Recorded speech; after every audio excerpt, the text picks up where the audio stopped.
Reverse tendering అన్నారు. వచ్చిన వెంటనే అదే రోజు సేమ్ డే ఏజెన్సీని మార్చేస్తామని చెప్పి స్టేట్మెంట్ ఇచ్చారు. 4-5 రోజుల్లో ఇక్కడ నుంచి ఏజెన్సీని వైండప్ చేసి బయట పంపించారు. ఉండే స్టాఫ్ అంతా మార్చేశారు. ఆ ప్రిన్సిపల్ సెక్రటరీ, ఇంజనీరింగ్ చీఫ్ అందరినీ మార్చేశారు. అక్కడి నుంచి ఎవ్వరికి తెలియని వ్యక్తులు పెట్టేశారు. ఇక్కడ 19-20 వరదలు వచ్చాయి.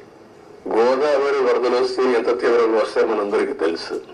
2 సార్లు వరదలు వచ్చాయి. మొత్తం మీరు చూస్తే దగ్గర డయాఫామ్ వాల్ 4 చోట్ల బ్రీచ్ అయిపోయింది. 35% డ్యామేజ్ అయింది.